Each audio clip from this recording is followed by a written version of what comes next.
सुप्रभात बच्चों। आशा करती हूँ कि आप सब स्वस्थ होंगे घर पर। तो आइए आज हम व्याकरण का टॉपिक संज्ञा पढ़ेंगे। तो इसको पढ़ने से पहले हम कुछ यहाँ लिखे वाक्यों को ध्यानपूर्वक देखेंगे। आकांक्षा अपने कमरे में बैठी है। वह एक पुस्तक पढ़ रही है। पुस्तक में रंगीन चित्रों की सुंदरता देखकर वह हैरान है। तो देखिए, उपयुक्त वाक्यों में आकांक्षा व्यक्ति का नाम है। आकांक्षा क्या है? व्यक्ति का नाम है। कमरा स्थान का नाम है। कमरा किसी स्थान का नाम है।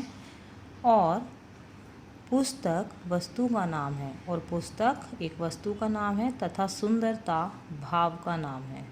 इस प्रकार हम कह सकते हैं कि रेखांकित सभी रंगीन शब्द संज्ञा हैं, क्योंकि ये किसी न किसी के नाम है। क्योंकि ये किसी न किसी के नाम है। ठीक है, तो इस प्रकार इसकी परिभाषा हुई, किसी भी व्यक्ति का, वस्तु का, स्थान अथवा भाव के नाम को संज्ञा कहते हैं। ठीक है बच्चों, किसी भी व्यक्ति, स्थान, वस्तु या भाव के नाम को हम संज्ञा कहते हैं। तो देखिए, संज्ञा के 3 भेद होते हैं। कितने भेद होते हैं? 3।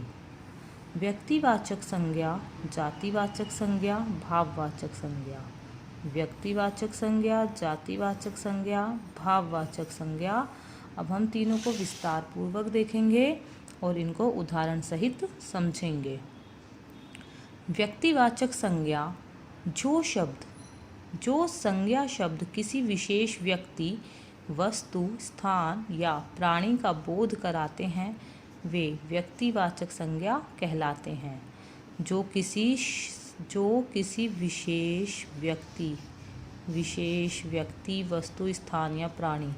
जैसे इसका उदाहरण, महात्मा गांधी जी दांडी यात्रा के लिए निकल पड़े थे। अब इसमें महात्मा गांधी कौन है? एक विशेष व्यक्ति हैं, तो ये व्यक्तिवाचक संज्ञा हुआ। चार मीनार बहुत ऊंची है। चार मीनार बहुत ऊंची है। चार मीनार किसी स्थान का और किसी विशेष स्थान का नाम है, तो ये व्यक्तिवाचक संज्ञा हुआ। तो इसके अन्य हिमालय, गंगा, यमुना, दिल्ली, चंद्र, सूर्य, पृथ्वी, सविता, विकास आदि व्यक्तिवाचक संज्ञाएं हैं, क्योंकि ये किसी विशेष स्थान, व्यक्ति, वस्तुओं के नाम हैं। व्यक्तिवाचक संज्ञा का एक और पॉइंट हम देख सकते हैं। व्यक्तिवाचक संज्ञा का बहुवचन रूप नहीं होता। कोई भी शब्द का व्यक्तिवाचक संज्ञा में बहुवचन नहीं होगा। नंबर 2, जातिवाचक संज्ञा, जो संज्ञा शब्द किसी प्राणी या वस्तु की पूरी जानकारी का बोध कराते हैं। किसी प्राणी या वस्तु की पूरी जाति पूरा का बोध कराते हैं, उन्हें जातिवाचक संज्ञा कहते हैं। अब बच्चों, यहाँ जाति से संबंध किसी कास्ट से नहीं है। जाति किसी भी समूह, किसी भी ग्रुप से है। जैसे बच्चे खेल रहे हैं, तो बच्चे जाति का बोध करा रहे हैं कि यहाँ सारे बच्चे खेल रहे हैं। लड़कियाँ नाच रही हैं, तो यहाँ लड़कियों की जाति का बोध हो रहा है कि यहाँ सारी लड़कियां हैं। पेड़ पर बंदर उछल रहे हैं। पेड़ पर बंदर उछल रहे हैं, तो यहाँ पेड़ व बंदर की जाति का बोध हो रहा है। देखो एक बार फिर, इन वाक्यों में बच्चे, लड़कियां, पेड़, बंदर अपनी जाति के नाम स्वरूप प्रयुक्त हुए हैं।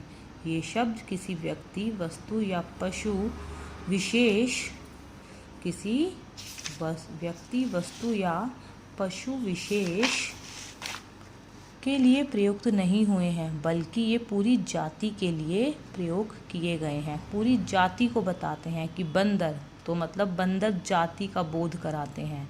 अगर हम किसी की बात करें लड़की, तो किसी लड़की जाति का बोध कराते हैं। तो इसका नंबर 3 आएगा लास्ट, भाववाचक संज्ञा।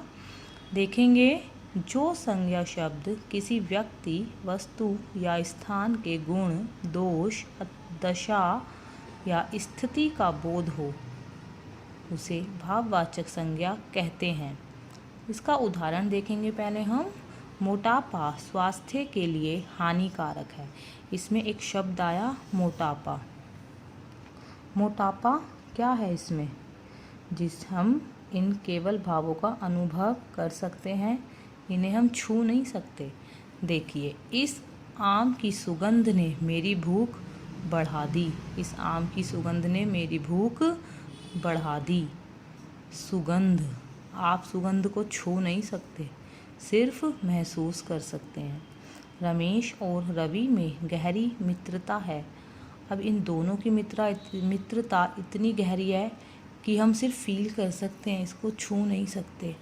तो इन वाक्यों में मोटापा, सुगंध व मित्रता शब्द अवस्था, गुण तथा भाव का बोध करा रहे हैं। ठीक है, हम केवल इन भावों का अनुभव कर सकते हैं, इन्हें देख या छू नहीं सकते। ठीक है, जो हम फील करते हैं उसे भाववाचक संज्ञा कहते हैं, इन्हें हम छू नहीं सकते। धन्यवाद।